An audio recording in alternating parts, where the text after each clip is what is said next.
Hello dear student, today's class of chapter 2nd class 10th. I am Sam Srivastav from Paramount Coaching Center. It is known by everyone who is connected with us, whatever you feel connected with us.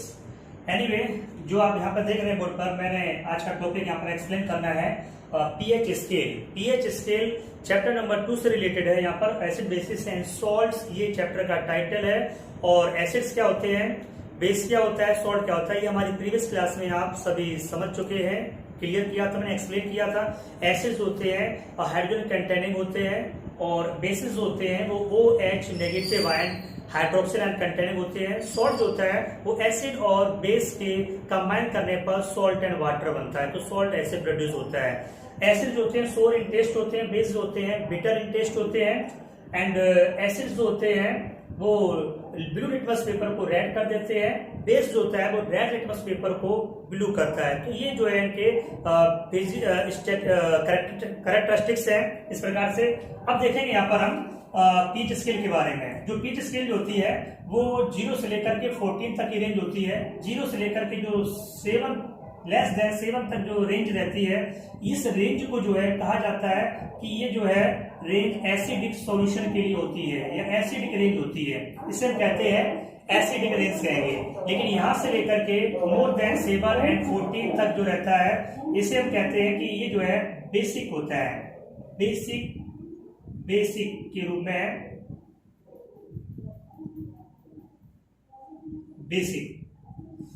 और जो 7 जिसकी pH value होती है, pH range के अंदर आता है जो सॉल्यूशन या जो भी कंपाउंड या सब्सटेंस, तो पीएच जिसकी 7 होती है उसे हम कहेंगे न्यूट्रल, इस प्रकार से न्यूट्रल।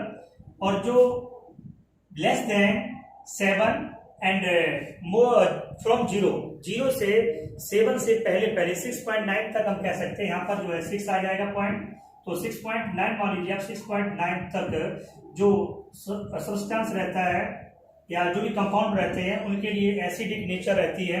और बेसिक की अगर बात करते हैं तो 7 से 7.1 और 14 तक की जो रेंज होती है इसे कहा जाता है कि बेसिक इन नेचर रहेगा।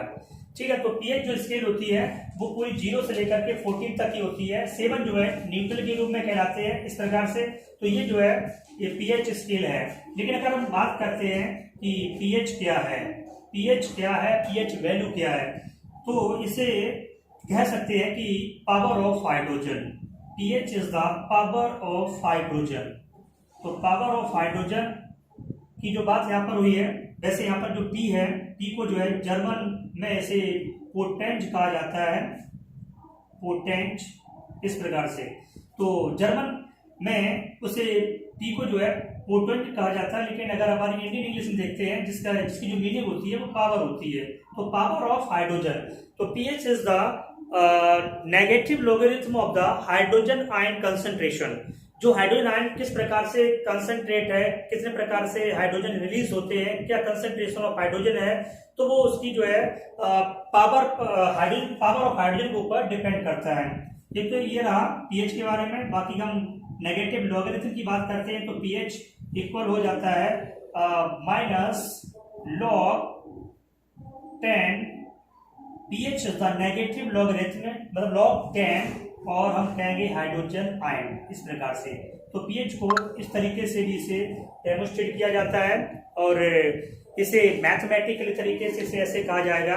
तो ये जो था पीएच के बारे में था। पीएच जो होती है हमारी डेली लाइफ में बहुत अलग अलग तरीके से यूज की जाती है। हमारी डेली लाइफ में क्या इंपॉर्टेंस इसका होता है, इंपॉर्टेंट क्वेश्चन से बनते हैं। पीएच जो हमारे स्टमक की क्या होती है या डाइजेस्टिव सिस्टम जो हमारा होता है उसकी पीएच रेंज क्या रहेगी, हमारी माउथ की पीएच क्या रहती है, बिफोर मील पीएच क्या रहती है माउथ की, और after taking the meal pH value क्या रहती है।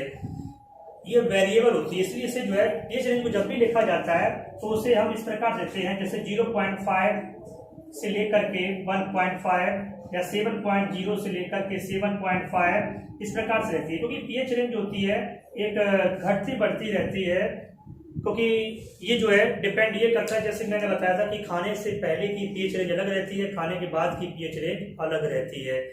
और सॉइल की पीएच रेंज क्या रहती है, और भी प्लांट्स जो होते हैं उनकी पीएच रेंज क्या रहती है, वो सॉइल की पीएच रेंज क्या है उसके अकॉर्डिंग प्लांट को ग्रो कराया जाता है। तो ये भी जो है डेली एप्लीकेशंस कह सकते हैं या डेली यूजेस, हमारे डेली रूटीन में आने वाले यूजेस हैं कि पीएच वैल्यू के क्या हो सकते हैं। तो आज की क्लास जो पीएच रेंज के बारे में थी, इसके बारे में जरूर आपको अच्छी जानकारी मिली होगी। और जानकारी के लिए आप लगातार वीडियोस वगैरह देखते रहें। All the best everyone.